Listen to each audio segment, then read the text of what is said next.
મહીસાગર જિલ્લાના બાલાસિનોર શહેરમાં છેલ્લા 2 માસથી કમળાના રોગચાળાએ માજા મૂકી છે, જેના કારણે સમગ્ર પંથકમાં ફફડાટ ફેલાયો છે। સરકારી આંકડા મુજબ અત્યાર સુધીમાં કમળના 324 પોઝિટિવ કેસ નોંધાયા છે, જ્યારે આ જીવલેણ બીમારીના કારણે 2 લોકોના શંકાસ્પદ મોત નિપજતા તંત્ર દોડતું થયું છે।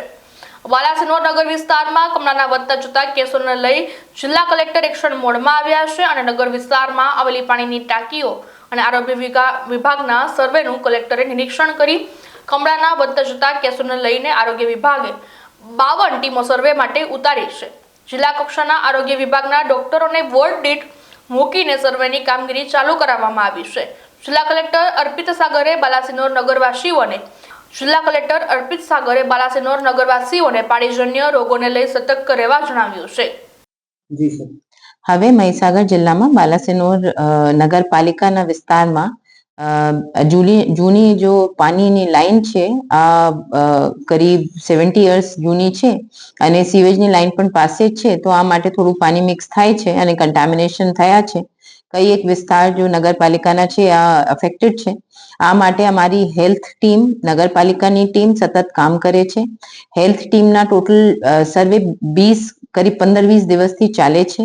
ટીમ હવે વધારવામાં પણ આવી છે। હવે 52 ટીમ્સ કામ કરે છે। અલગ અલગ વિસ્તારમાં આ લોકો એક સર્વે કરશે કે કેટલા લોકો પાણીના શું સ્ટેટસ છે, ફિટ છે કે અનફિટ છે, ક્લોરિનેટેડ છે કે નહીં, અને પછી જો જેમને સારવારની જરૂર હોય, જેમને કોઈ થોડા ઘણા સિમ્ટમ્સ હોય તો એમને સારવાર પણ મળશે, એમને રેફર પણ કરવામાં આવશે અને એમને મેડિસિન આપવામાં આવશે। સાથે સાથે આઈસી એક્ટિવિટી પણ ચાલે છે।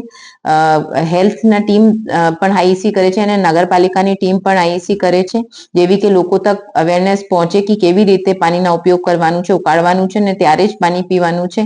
અને નગરપાલિકા તરફથી વોટર સપ્લાય જો પાણીના વ્યવસ્થા પણ કરવામાં આવી છે, ટેન્કર આપવામાં આવી રહ્યા છે। જો મેઇન અફેક્ટેડ વિસ્તાર છે ત્યાં પહેલા ટેન્કર પહોંચશે અને જ્યાં જ્યાં અમારી પાસે આ ટેસ્ટની રિપોર્ટ નેગેટિવ આવશે ત્યાં પણ પાણીની વ્યવસ્થા, પીવાના પાણીની વ્યવસ્થા કરવામાં આવી રહી છે। અને અમે ઉપરથી પણ જો લાઈન જો ખરાબ છે આમાં પણ યુડીએમની ટીમ પણ આવી હતી, કન્સલ્ટન્ટને આખું સર્વે પણ કર્યું છે અને આ પછી લાઈનમાં જરૂરી કાર્યવાહી અર્બન ડિપાર્ટમેન્ટ તરફથી કરવામાં આવશે અને હેલ્થની ટીમ સતત હવે રહેશે અહીંયા જ્યાર સુધી આ જો કમળાના રોગ થયા છે આ મિનિમાઇઝ નહીં થઈ જાય, પૂરું નહીં થઈ જાય। હેલ્થ ટીમ કામ કરશે અને નગરપાલિકાની ટીમ પણ કામ કરશે।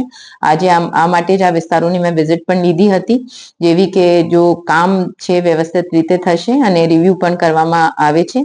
તો હું બધા જેટલા નાગરિકો છે બાલાસિનોર નગરપાલિકાના સ્પેશિયલી અફેક્ટેડ એરિયાને વિનંતી કરું છું કે પાણી ઉકાળવાને જ પીવો અને જો ટેન્કર મળે છે એમનાથી પીવાના પાણીના ઉપયોગ કરો।